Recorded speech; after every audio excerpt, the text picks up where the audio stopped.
Hi அனைவருக்கும் sweet வணக்கம். நான் முன்னாடியே ஒரு ப்ரிகாஷன் ஒரு எதுவானு வச்சுக்கோங்க, அது முன்னாடி நான் போட்டுறேன். This video is strictly only for Chennai super Kings fans. அதாவது யாராவது இந்த மேட்ச்லாம் எதுக்கு பார்த்துட்டு எதுக்கு இதெல்லாம் பார்த்துக்கிட்டு சோகமா உட்காந்துட்டு இருக்கிறீங்க, இதுக்கெல்லாம் டைம் ஸ்பெண்ட் பண்ணணுமா, இந்த மேட்சை பாக்குறதுக்கு கிரவுண்டுக்கு போய் 2000 4000 சொல்லிட்டு டிக்கெட்டுக்கு ஸ்பெண்ட் பண்ணணுமா, இதெல்லாம் தேவையா? தோனி வந்தா என்ன வரலனா என்ன, அவங்க விளையாடுறாங்க, அவங்க சம்பாதிக்கிறாங்க, நமக்கு என்னப்பா இப்படின்னு சொல்ற கேஸுகளா இருந்தீங்கன்னா தயவு செஞ்சு இந்த வீடியோவை யாருமே பார்க்காதீங்க. ஏன்னா உங்களுக்கான வீடியோ இது கிடையாது. அதை தாண்டி யாராவது, அதாவது நிறைய பேர் மேபி இருக்கலாம், சிஎஸ்கே உடைய பிளட்ஸ், சிஎஸ்கே உடைய ட்ரூ ஃபேன்ஸ், அதாவது 2008 இருந்து இன்ன வரைக்கும் சிஎஸ்கே மேட்சஸும் தோனி ஆகட்டும், ரெய்னா அவர்களாகட்டும், ஒரு வாடவர் சிஎஸ்கே உடைய ஒரு பிளட்டா இருந்தீங்கன்னா தயவு செஞ்சு நீங்க அந்த வீடியோ கண்டினியூ பண்ணுங்க. ஸோ இந்த ஐபிஎல் எனக்கு தெரிஞ்சு எந்த ஐபிஎல்லுமே இல்லாத மாதிரி சிஎஸ்கே பயங்கரமா அடி வாங்கிட்டு இருக்குது. ஃபைன், எல்லாருக்குமே தெரிஞ்ச விஷயம் தான். நான் என்னுடைய வியூஸை சொல்றதுக்கு முன்னாடி ஆல்ரெடி நம்ம சேனல்ல மேபி ஃபாலோ பண்றவங்களுக்கு தெரிஞ்சிருக்கும். நம்ம அந்த ஐபிஎல் பேஸ் பண்ணி நிறைய ஷோஸ் எல்லாம் பண்ணிக்கிட்டு இருந்தோம், சிஎஸ்கே மேட்சஸ்க்கு மட்டுமே ப்ரிவியூ ரிவ்யூ எல்லாமே. நிஜமாவே அந்த கடந்த கடைசி கேகேஆர் மேட்ச் முடிஞ்சதுக்கு அப்புறம் எங்களை லிட்டரலா எங்க டீம் யாருமே பேசிக்கவே இல்லை, ஒருத்தர் பேசிக்கவே இல்லை. இந்த மேட்சை பத்தியும் பேசல, எதுவுமே பேசல. எல்லாருக்கும் ஒரு மாதிரி என்னடா நடக்குது இங்க, இது அந்த ஆப்வியஸா மெர்சல் மீம் ஒன்று ட்ரெண்ட் ஆயிட்டு இருந்துச்சு இல்லைங்களா, விஜய் அவர்கள், வெற்றிமாறன் விஜய் அவர்கள் அந்த குழந்தை விஜய் எடுத்துட்டு போவார்ல, அப்புறம் அந்த அவர் கட்டின ஹாஸ்பிட்டல பார்த்து என்னடா நடக்குதுங்கன்னு ஃபீல் பண்ணுவார்ல. ஸோ லிட்டரலா அந்த மாதிரி தான் எங்களுக்கு இருந்துச்சு. எப்படி இருந்த சிஎஸ்கேடா, என்னடா பண்ணி வச்சிருக்கீங்க, என்னடா நடக்குதுங்கன்ற மாதிரி தான் லிட்டரா எல்லாருமே ஃபீல் பண்ணும். அதனாலதான் எந்த ரிவ்யூமே பண்ணல, மனசே உடஞ்சு போயிடுச்சுன்னு சொல்லலாம். So coming back to the topic, ஒரு 2 விஷயத்த நான் என்னோட பாயிண்ட்டை சொல்றதுக்கு முன்னாடி அட்ரஸ் பண்ணணும்னு நான் ஆசைப்படுறேன். ஃபர்ஸ்ட் பாயிண்ட், ஆப்வியஸா அஸ்வின் அண்ணா ஆகட்டும் அல்லது மைக் ஹசி அவர்களாகட்டும், ஃபிளெமிங் ஆகட்டும், எல்லாருமே என்ன காமனா சொல்றாங்கன்னா, கஷ்டமான நேரங்கள்ல, டஃபர் டைம்ஸ்ல எங்க கூட உண்மையான ஃபேன்ஸ் எல்லாம் இருக்கணும். ஸோ அப்படிப்பட்டவங்க தான் உண்மையான ஃபேன்ஸ். ஸோ நீங்க எங்க கூட இருக்கணும்னு சொல்லிட்டு ஒரு மாதிரி பேசுறாங்க. ஸோ கண்டிப்பா சிஎஸ்கே, அதாவது சிஎஸ்கேனா ஜெயிக்கிற டீம், சிஎஸ்கேனா தோனி எப்பவுமே 6 அடிக்கணும், சிஎஸ்கேனா எப்பவுமே பிளே ஆஃப் போகணும், சிஎஸ்கேனா எப்பவுமே கப்பு ஜெயிக்கணும் அப்படின்ற சிஎஸ்கேக்கு மட்டுமே நாங்க எல்லாருமே ஃபேன் கிடையாது. பேசிக்கா பாத்தீங்கன்னா சிஎஸ்கேனா முதல்ல எப்படி இருந்துச்சு, ஜெயிக்கிறோமோ தோக்குறோமோ சண்டை செய்யணும், மேட்ச் பரவாயில்ல, அதாவது சண்டை செஞ்சு தோத்து போனா பிரச்சனையே கிடையாது. அதுதான் இங்க இப்ப பிரச்சனையாவே போயிட்டு இருக்குது. ஏன்னா இப்ப வர மேட்சஸ் எல்லாமே சிஎஸ்கே ஏதோ ஏதோ வந்துட்டோமே, ஆடிட்டோமே, ஆடுவோமே, போவோமேன்னு ஒரு இன்டென்ட்டே இல்லாம ஏதோ போய் ஜாலியாவா என்ன சொல்றது, ஏதோ ஒரு வேண்டா வெறுப்பா ஆடுற மாதிரி இருக்குது.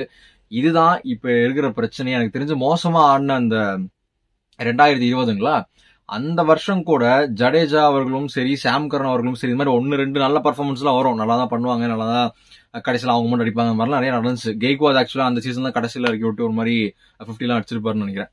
ஸோ அந்த மாதிரி அப்ப கூட ஏதாவது கொஞ்சமா ஏதாவது ஒரு பாசிட்டிவிட்டி இருந்துச்சு. இப்ப என்னன்னா டீமை பார்க்கும்போதே ரொம்ப யாருமே ஏதோ வந்துட்டா ஆடுவோண்டா, என்ன போவோண்டா, ஐபிஎல் வேற 2 மாசம் நடக்குண்டா, இந்த வெயில்ல ஏன்டா ஆட விடுறீங்க அப்படின்ற மாதிரியே ஃபீல் ஆகுது. ஒரு டீம் யூனிட்டி எதுவுமே இல்லாத மாதிரி இருக்கு. ஸோ இந்த கேள்விக்கான என்னோட பதில் என்னன்னு பாத்தீங்கன்னா, ஆப்வியஸா எல்லா ஃபேன்ஸும் சரி, மேக்ஸிமம் எல்லாரும் சிஎஸ்கேக்கு ட்ரூ சப்போர்ட்டர்ஸ் தான். யாரும் தோத்தோன்னா பாய் பாய் நான் வேற டீமுக்கு சப்போர்ட் பண்ண போறேன்னு சொல்லிட்டு போறது இல்ல. இந்த முறை என்னமோ தெரியல, டீம் என்ன சொல்றது, நிறைய மேட்சஸ் பாதியிலேயே, அதாவது எல்லா டீமுமே கடைசி ஓவர் வரைக்கும் எடுத்துட்டு போயிட்டு எப்படியாவது ஜெயிக்க முடியுமான்னு சொல்லிட்டு பாக்குற மாதிரி இருந்துச்சு. சிஎஸ்கே மட்டும் அவ்வளோ டார்கெட்டா, அதெல்லாம் நம்மளால அடிக்க முடியுமா பாஸ், நம்ம வாக் அவுட் கொடுத்துட்டு போயிடலான்ற மாதிரி முதல்லயே முடிவு பண்ணி ரன் ரேட்டுக்கோசரம் அதாவது ரன் ரேட்டு தோக்க போறோம் ஆகி போச்சு, மோசமா தோக்க கூடாது, நம்ம நல்லா இதோட கெத்தோட தோக்கணுன்ற மாதிரி ஆடின மாதிரி இருந்துச்சு. அண்ட் அது மட்டும் இல்லாம இந்த செகண்ட் பாயிண்ட் நான் என்ன சொல்லணும்னு நினைச்சேன்னா, எல்லாருமே நாங்க கொண்டு நம்ம சொல்லிக்கிட்டே இருந்தோம். என்ன சொல்லிட்டு இருந்தோம்னா, இவருக்கு பதில் இவர் வரணும், அவருக்கு பதில் இவர் வரணும், இப்ப கெய்க்வாத் போயிட்டாரு, அதுக்கு பதில டேவிட் வார்னர் கொண்டு வாங்க, இன்ஃபேக்ட் பிருத்வி ஷாவை கொண்டு வாங்கன்னு சொல்லிட்டு நிறைய டாக்ஸ் எல்லாம் போயிட்டு இருக்கு. என்ன பொறுத்த வரைக்கும் இப்ப இருக்கிற சிஎஸ்கே டீம்ல நீங்க கிறிஸ் கெயிலு, அந்த பழைய சிஎஸ்கே லெஜண்ட்ஸ் எல்லாம் இருக்காங்க பாத்தீங்களா, ஷேன் வாட்சனு, மேபி மைக்கசி உட்கார்ந்துட்டு இருக்காரு பேட்டிங் கோச்சா, இவரு ரெய்னா, யார வேணா கூட்டுவாங்க. எனக்கு தெரிஞ்சு இந்த டீம் பர்ஃபார்ம் பண்ணாதுன்னு தான் நான் சொல்லுவேன். ஏன்னா there is something wrong. டீமுக்குள்ள என்ன பிரச்சனை, இல்ல ஏதாவது ருத்ராஜோட கேப்டன்சி யாருக்குமே பிடிக்கலையா, இல்ல அவர் கேப்டனா போட்டது யாருக்கும் பிடிக்கலையா, இல்ல டீமுக்குள்ள ஏதாவது பிரச்சனைகள் ஓடிக்கிட்டு இருக்கான்னு சுத்தமாவே புரியல. ஏன்னா லிட்டரலா யாருமே ஆட மாட்டாங்க. யூஸ்வலா நல்லா பர்ஃபார்ம் பண்ணிட்டு இருக்கிற, நல்ல வைபோட, நல்ல பாசிட்டிவா இருக்கிற டீம்ல ஒரு மொக்க பிளேயர் வந்தா கூட அந்த மொக்க பிளேயர் கூட இந்த பாசிட்டிவிட்டியில பரவாயில்ல, அந்த பிளேயர் கூட நல்லா ஆடுறான்ல அப்படின்ற மாதிரி தெரியும். யூஸ்வலா சிஎஸ்கே இந்த மாதிரியான ஒரு டீமா தான் இருந்துச்சு. நாங்க பிளேயர்ஸ் மொக்கன்னு சொல்ல வரல. ஃபார் எக்ஸாம்பிள் நம்ம நிறைய ஹிஸ்டரியில பாக்கலாம். சிவம் துபே ஆர்சிபில இருந்தாரு, பெருசா பர்ஃபார்ம் பண்ணல. இங்க வந்தாரு, கிட்டத்தட்ட ரீடைன் பிளேயர் அளவுக்கு பர்ஃபார்ம் பண்ணி டீம் இடம் பிடிச்சிருக்காரு. சேம் வித் வடவர் யார் வேணா சொல்லாங்க, பாஸ்ட் நிறைய பேர் இருக்கிறாங்க லிஸ்ட்.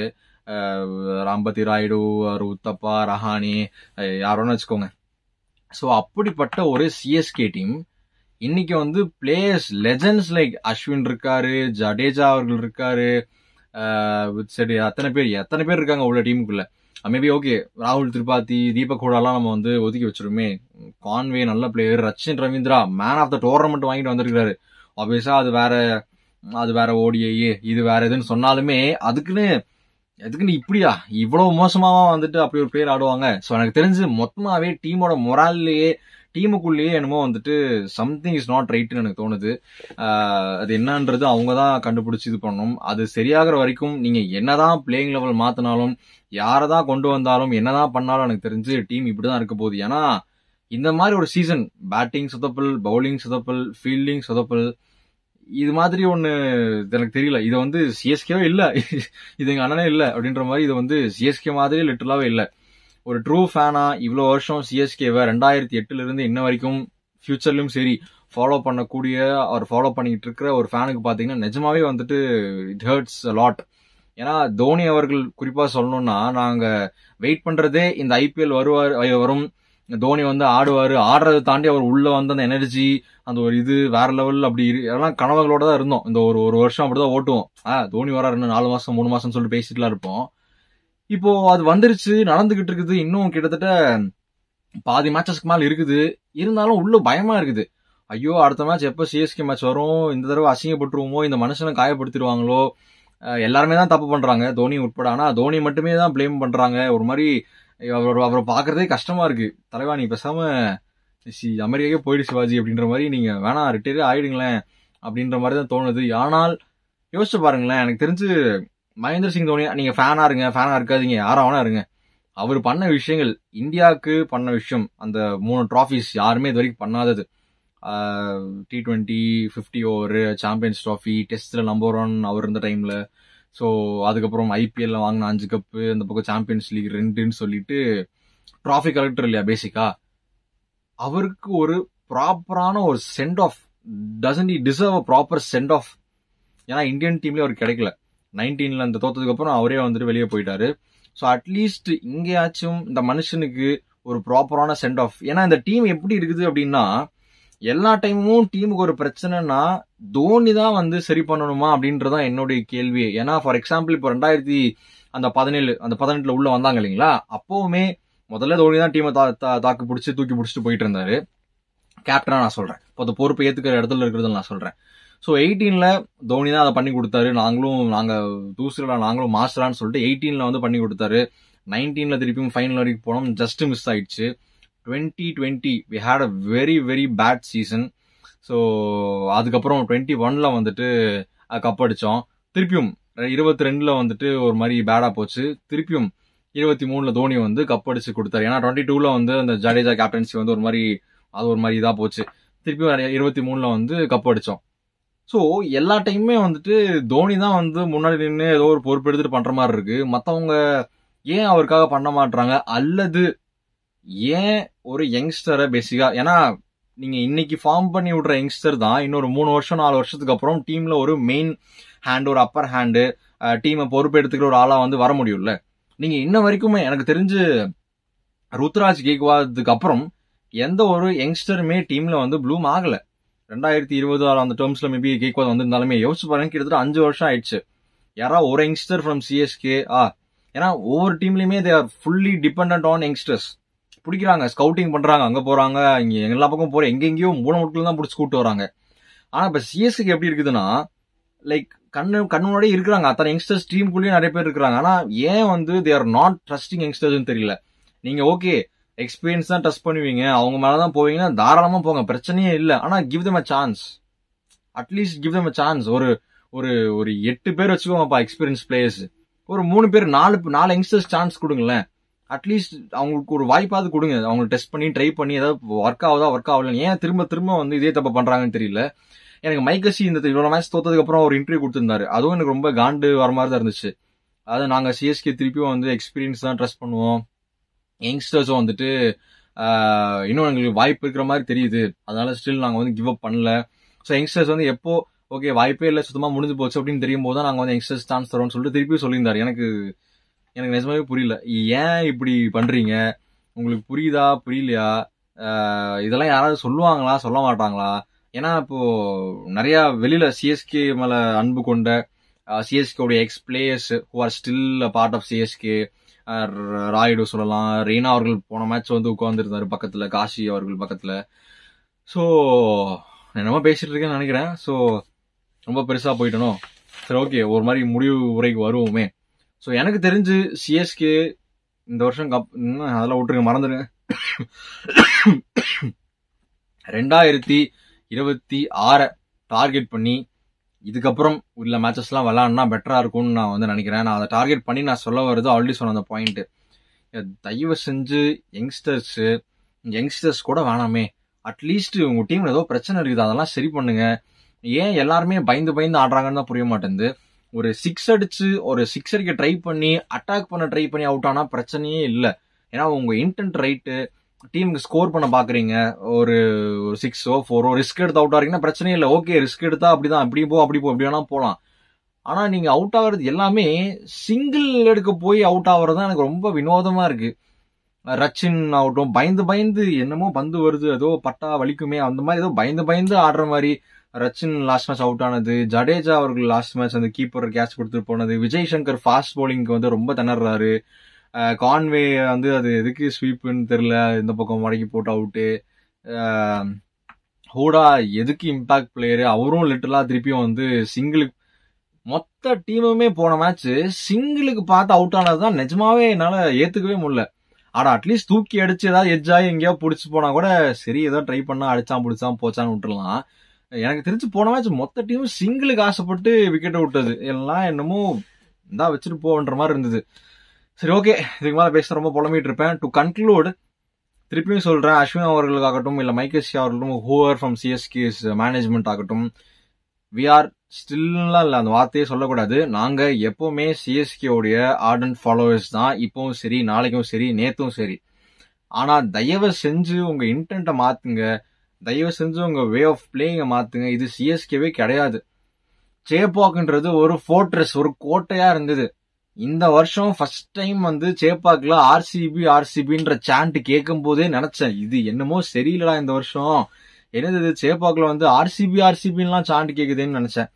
ஸோ அதுக்கு ஏத்த மாதிரியே வந்து அதுக்கு ஆர்சிபி குறைச்சலாம் மதிப்பு இல்ல, செமையா விளாடுறாங்க. பட் சொல்றேன், இது நம்மளோட கோட்டை, நம்மளோட ஒரு பிளேஸ் இல்லைங்களா. ஏன்னா எங்களை விட்டுருங்க, நாங்க டிவியில பாக்குறோம் என்னமோ பண்றோம், அத்தனை பேர் எங்க டிக்கெட் அவ்வளோ ரேட்டு கொடுத்து, சென்னை ஹிட்ஸை விடுங்க ஊரு புறம்லாம் இருந்து வந்து பாக்குறாங்க. அவங்களுக்கு எல்லாம் வந்து அட்லீஸ்ட் ஒரு ஃபைட்டாவது கொடுங்களேன். நாங்க யாருமே வந்து நீங்க ஜெயிச்சே ஆகணும் எல்லா மேட்சும் சொல்ல விரும்பல. இட்ஸ் கேம், ஜெயிக்கலாம் தோக்கலாம், ஆனா சண்டை செஞ்சோமா அப்படின்றதான் மேட்ரு. தயவு செஞ்சு அடுத்து இருக்கிற ஒரு மேட்சஸ்ல பிளே ஆஃபே போகலனாலும் பரவாயில்ல, சண்டை செஞ்சு ஒரு போராடி ஏதாவது பண்ணி தோத்து போங்க, பிரச்சனையே இல்லை. இப்படி ரொம்ப லேமா வந்து இது வந்து எனக்கு சொல்லவே முடியல. சரி விடுங்க, நான் பேசிட்டே தான் இருப்பேன். ஸோ அவ்வளவுதான். ஃபைனலா to conclude in this video என்னன்னு பாத்தீங்கன்னா, அடுத்து எல்எஸ்ஜி கூட மேட்ச் இருக்கு. இதுக்கு அடுத்து வர எல்லா மேட்சும் என்ன வருதோ எது வருதோ நான் எதுவுமே கவனிக்கல. தயவு செஞ்சு அதாவது சொல்லிட்டேன் இல்லைங்களா, எந்த லெவனை யாரை வேணா கொண்டு ஆடுவீங்க, ஓப்பனிங் என்ன வேணா பண்ணுங்க, யாரை வேணா போடுவீங்க, என்ன வேணா பண்ணுங்க, தயவு செஞ்சு சண்டை போட்டு தோத்து போங்க. ஸோ என்ன சொல்றது, அந்த என்னது சரிவான பெரிய டைலாக் அதெல்லாம் வந்து சொல்ல தேவையில்லை. ஸோ மீண்டும் கன்க்ளூட் பண்றது இதுதான், யங்ஸ்டர்ஸுக்கு முடிஞ்ச அளவுக்கு சான்ஸ் கொடுங்க. அல்லது உங்களோட சீனியர் பிளேயர்ஸ்க்காச்சும் வந்து ரொம்ப டிஃபென்சிவா அவங்க இடத்துக்கு, அதாவது இந்த மேட்ச் நான் ரொம்ப அடிச்சு இழுத்தடிச்சு அவுட் ஆயிரும்னு சொல்லிட்டு பயத்திலேயே ஆடுற மாதிரி இருக்கு. அதெல்லாம் இல்லாம பிளேயர்ஸை வந்து எப்பவுமே சிஎஸ்கே ரொம்ப பேக் பண்ற ஒரு சைடு. ஸோ அந்த மாதிரி போயிட்டு நம்ம சீக்கா அவர்கள் சொல்ற மாதிரி போய் தில்லுக்கு துடுன்னு ஆடுங்கடா அப்படின்ற மாதிரி தயவுசெய்து ஏதாவது சொல்லுங்க. அதுதான் வந்து எங்களுடைய தாழ்மையான கருத்து. அல்லது எனக்கு இன்னொரு இதுவுமே இருக்கு. இப்ப பீடாக் அவர்கள், ஸ்ரீகாந்த் சார், அதாவது சீக்கி வச்சிகா அவர்கள்லாம் ரொம்ப இன்ஃபுளுன்ஷியல் பர்சன்ஸ் அப்படின்றதுனால அவங்கெல்லாம் யாராவது கூப்பிட்டு சிஎஸ்கே மேனேஜ்மெண்ட்ல ஏதாவது சொன்னாமே இன்னும் நல்லா, இதெல்லாம் ரொம்ப கற்பனையா நான் பேசுறேன்னு நினைக்கிறேன். பட் இருந்தாலும் அந்த மாதிரி ஏதாவது வாய்ப்பு இருந்தா மேபி சொன்னா அவங்களுக்கு ஏதாவது தெரியுமா, இல்ல அவங்க இதெல்லாம் பாக்குறது இல்லையா சோசியல் மீடியாலாம் ஒண்ணுமே புரியல. ஸோ சரி, ஓகே, முடிச்சிடலாம். நான் நிறைய தடவை முடிச்சலாம்னு சொல்லிட்டேன். So yeah, best of luck CSK. இந்த உங்க வே ஆஃப் பிளேயிங்கை மாத்திட்டு கொஞ்சம் வேற ஜோன்ல வந்தீங்கன்னா ஐ திங்க் இன்னும் பெட்டரா இருக்கும்னு நினைக்கிறேன். So with that I end this video. And முடிஞ்சா இன்னைக்கு நைட்டு அல்லது நாளைக்கு எல்எஸ்சியோட ப்ரிவியூ இருக்கு. ஸோ மறக்காம பாருங்க. So that's it. Bye bye.